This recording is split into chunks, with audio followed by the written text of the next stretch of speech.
Earl, what do you got for us? All right, let's move on. But before we move on, I got to let you all know that I love sports. I love them so much, I never want them to stop.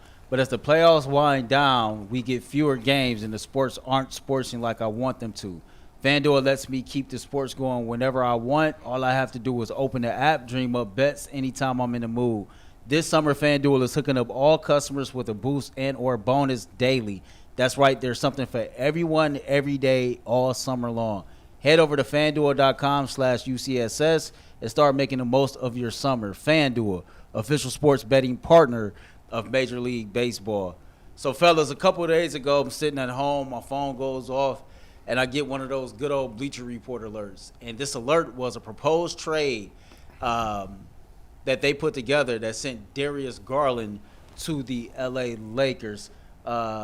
Give me 1 second to find a graphic so we can show you the details of the trade. But essentially, Darius Garland and Karis LeVert ends up in L.A., and here it is. The Cavs gets Cam Johnson, Austin Reaves, and Rui. Jason, you like this?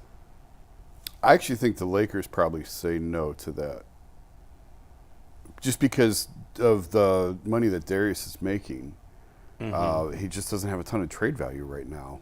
I mean, they got Hachimura for nothing. I was surprised how little the Lakers gave up. They gave up like a second to get him. I like Austin Reaves. I wanted Austin Reaves last year. It just wasn't realistic with the money that he's making. It's really hard to get in the mind of executives and who likes what they're looking for, because things that look good on paper that make sense, there's reasons why they don't like it or don't do it. We can come up with 100 different trade scenarios of things that you like, and for whatever reason the teams don't align and don't agree. It's not a bad return from the Cavs' perspective, certainly. I think it addresses a couple needs and gets them a little bit more size and some shooting, but I don't know that LA would do that. Yeah, you know, what was the Brooklyn return on that? You put that graphic up again. they get D'Angelo Russell, Hood Schifino, whoever that is. So LA's given up a number one and Reaves and Hachimura for Garland. Yeah. And LeVert. I mean, LeVert's got money left on his deal, but I don't know. I mean, for what they want, like, I know this ain't disrespectful, but for what they got D'Angelo Russell. I mean, are they going to view Darius Garland as that much of an upgrade? I think he's better. He is. I think he's better. But coming off the year that Darius is coming off, it's hard. It's hard to get value. Now, he's a clutch client. If LeBron tells the Lakers, give me, which I don't know that he would ever do that, but they're doing whatever he wants. Hey, that man, he got the hammer. His son a guaranteed contract. He got guaranteed. Like, he ain't even a two-way guy. Like, that's wild. Like, listen, he got the hammer. He got JJ Redick off a podcast. My son getting drafted, and it's a guaranteed deal. Like, this dude getting whatever right now. Yeah. Like, I would take it. I mean, for me, it's kind of hard, man, because I'm under the firm belief. This is just now. Jason is on here. I literally think they running this back. To run it back, core four, I feel like they've put some offers out. They ain't seen what they like, and they are fully prepared to be like, hey, this is what we got. Because I don't think they got enough money to do anything else. Free agent wise is down to a trade. Well, the smoke around Darius, there's like, I haven't heard anything. Like, they told teams called on him after our report came out. Teams called on him. They told him we're not trading him, and it all sort of dissipated. Now, again, there was no actionable movement until Donovan signed. Right. Well, that just happened. Yep. So now we'll see. And like, Cavs are in a tough spot because I totally get why they don't want it. You don't want to trade Darius at the bottom of the value. Yeah. So if you can work this out with his representation and like Donovan wants Darius back and Darius wants Donovan back and you can work it out, then I can see a path to running it back. But I'm not ready to sit here today and say they are for sure running this back with all four. There's too much out there still, and there's too much that has to be decided still. I don't think Jimmy Butler is going to play next year in Miami. I think when Pat Riley stood up there and said, if you're not on the court, keep your mouth shut, that to me that's Jimmy Butler's last day in Miami. Yeah. Wow. So there's still and that's just me. Like that's That was my first thought when I saw him sit at the podium and say that. And So I just think that there's still movement in the league that hasn't occurred yet that could still happen. So I'm not ready to – I could see where they run it all back, but I can't sit here today and say that that's for sure going to happen. well, I threw it by you. There's a report. Mark Stein says that the Hornets are looking to do a trade with Miles Bridges. Now Miles, now my boy Miles that's come A with lot of baggage. It's a lot of work. He's a hell of a player. Look, and they're talking about for Isaac Okoro and some other things beside the core four. Theoretically, how would Miles Bridges fit if they didn't give up any of the core four? On the court, he fits well. He fits really well on the court. It's the other stuff that you got a lot to work through. And when we went through this with Kareem Hunt and then we went through it with Deshaun, my stance was always, if you want to be angry at the league, because once the league says these guys are eligible to play, you have to operate within those parameters. But there's a lot with Miles. There was the convict. He was convicted. He was no contest, domestic assault. Yeah, and then there was a second incident. Mm-hmm. And there's a lot there. And I've referenced this, and I'll reference it again.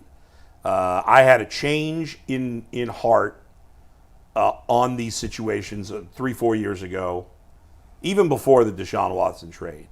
I used to be very much, whenever the team was acquiring a person of bad character, I was against it. Mm-hmm.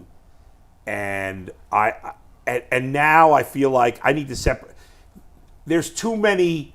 Where do you draw the line, right? Like, obviously, if there's a line, Miles Bridges is past the line. Yes. If anybody is. However, in the end, I'm not hiring him, but these guys are being brought in to play basketball, not to babysit my kids. So Miles Bridges is a scumbag. Let's face it, he's a scumbag. But he's a basketball player. He's eligible to play. And as much as I detest him as a human being, based on what he's done, I'm not going to be phony. If the Cavs get him, I think it's a good move from a basketball standpoint. And I'm not going to stop rooting for the team because of it, so I'm okay with it. I wish that the league would sort of look at this like it is a privilege to play in our league, and not everyone is qualified to do so. Mm-hmm. If you want to be an attorney, you have to pass the bar. You have to be licensed to be an attorney. If you want to be a doctor, you have to get your license. You have to earn your medical license. Not just anyone, and you can lose your license if you misbehave. Mm-hmm. If the leagues would look at it that way of, you know what, you've got 2 strikes, they're really ugly and nasty, you are no longer welcome in our league, then that takes the problem. It's almost like you're passing this down to the state level, and you're telling teams to decide for yourself. Right. And now you're looking at this and going, well, if we don't pursue this guy, someone else is going to, and they're going to use him to beat us.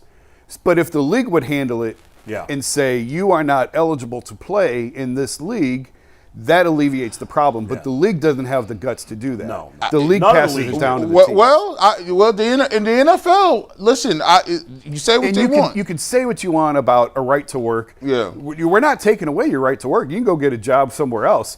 You're not qualified and fit to work in our prestigious. You see what I'm saying? Yeah, I get it. There are plenty of lawyers and doctors who are probably hitting women and doing horrible stuff. Probably. And they don't necessarily lose their license. But I'm saying there is a way that you can lose your license. Yeah, there is. And malpractice, whatever.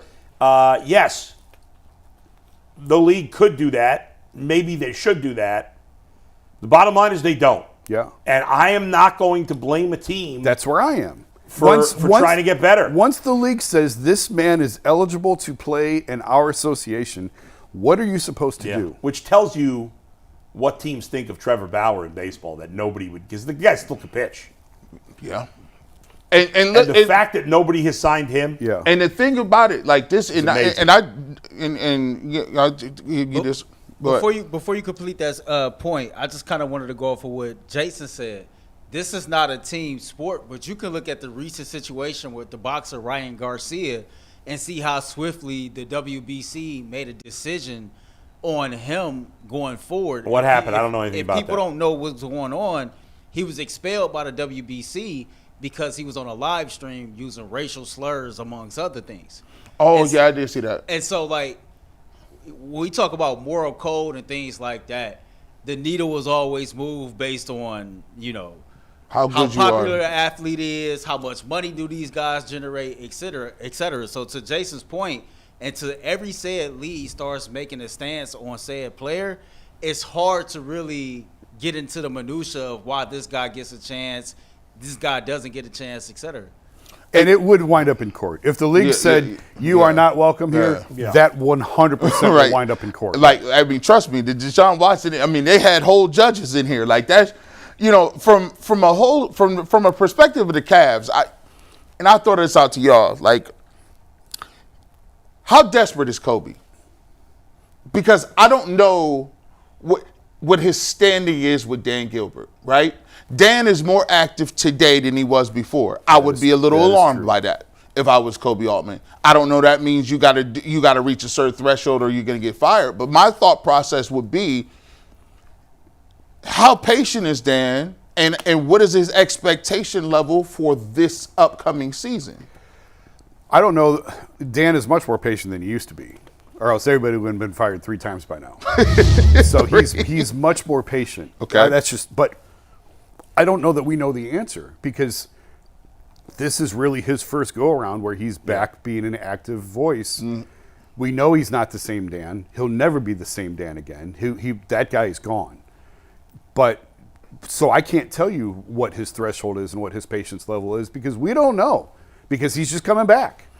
So there is no answer to that, as far as I know. The bridges move, like if because like you said, no coach has ever been kept because his roster doesn't have a rap sheet or they were good citizens. Right. It's about these wins and losses, and you just signed Donovan Mitchell up again. Now I believe it's basically a 2-year deal, right? 2 plus the 1 he was already under contract for. So I mean, Miles Bridges is a chance to get the best player you can get at the lowest cost. The lowest price. Yes. So, I mean, do you think they would go there?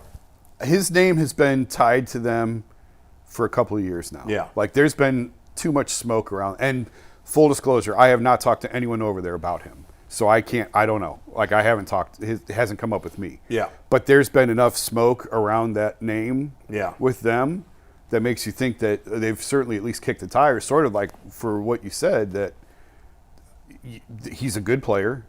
And obviously, it's Kareem Hunt coming off Kansas City where the value is low, and it's not going to cost you a whole lot. Right. So, again, I don't love it. Like, it makes me kind of gross. And I'm in full disclosure, I don't really care. Like, you could play whatever the case may be. Everybody got some skeletons in their closet. But even some of the stuff I mean, he said he did this. Concussion, nasal fracture. Yeah, he fractured like some of the in front of his kids. Like, that's a different type of, and it's hard to swallow that looking at that, because you just think you just got to separate the player. And then it happened again. Right. And then there was a second incident where he was allegedly, I don't know where that stands, I better use the word allegedly, throwing billiard balls at her car. Yes, that was so, like, it's not just a one-off. No, he's a bad guy. There was a second incident, and so, but I have to go back to where I stood with Kareem and Deshaun and with all these guys. Once the league says they're good, what are you supposed to do as a team? And someone's going to employ him. And if they sign him, what's gonna happen? So there'll be some maybe backlash initially. Nothing will happen. Nobody's canceling you worry the season tickets. about the locker room, and I remember having this conversation when the Cavs traded for JR, and that turned out to be much better than anyone could have imagined. Yeah. I was talking to someone at the Cavs when they traded for JR, and they said, you know what? You can have one shithead in the locker room. You can't have 2. But if you have one shithead and you have the right people around him, you can make it work. Now, LeBron told Griff, I got him. I'll bring him here. I want him. I got him. Yeah. And people who knew JR well told me, like, because Carmelo wasn't really thumb over the guy, like, in terms of a good leader in New York, and that's why JR got a little bit out of hand sometimes. But LeBron was very much had a thumb on him and kept him. You know, he behaved. JR behaved when he was here. And I don't know. I'm not saying he can't. I don't know that Donovan is that guy. Right. I just don't know. Because they don't have any other shitheads. No. Well, let me throw it to you. It's like this: if Donovan tells them he wants them, That's going to carry weight. Yeah. I mean, because Jason, let me ask this. Yeah. Not to cut you all off, but we remember when Kevin Porter was here. Yeah. How is the Cavs infrastructure healthy and built strong enough to be able to acquire Bridges and everything be okay? I know you spoke to it from like a player standpoint, but just organizationally, how much has this franchise grown since then to be able to take on a guy like this on the scene? Yeah, it's a fair question. They tried really hard with Kevin, and I never knocked him for Kevin. I think that there was relationships that they had mismanaged over the years, but I can't put that one in that category because you knew that there was problems. It's the reason he fell to the last pick in the first round, and they tried with him, and they tried to put structure around him, and ultimately just got to the point that they had to cut their losses with him. There are some teams that are better built for that than others. I don't know that I would put the Cavs in that group of, the Heat or Oklahoma City or San Antonio, where you would say, yeah, that guy will thrive, and that's. But is it different? I mean, does this guy have problem? Like, we know he's a bad guy off the court, but in the Porter case, it was a problem like with the team, wasn't it? No, he's a good player. Like the problem, and again, I go back to JR. When I was having a conversation with somebody with the Cavs, and they made the trade, they shipped Dion out and they brought JR in, and the way it was explained to me was Dion was effing us up on the court. Okay. If JR screws up, it'll be off the court. But JR fits us well on the court. Yeah. Dion was not fitting us well on the court. And listen, that's just the dirty reality of the better you are, the more tolerance teams are going to have for you. And I thought it helped that they brought Shump in too. Like it was like two of those guys. Shump was supposed to be the piece, right? And JR was you have to take him to get Shump. Yeah, and JR turned out to be the dude. Right. JR was the piece they really needed, and Shump turned out to be the extra dude. Yeah, it's crazy. That is funny.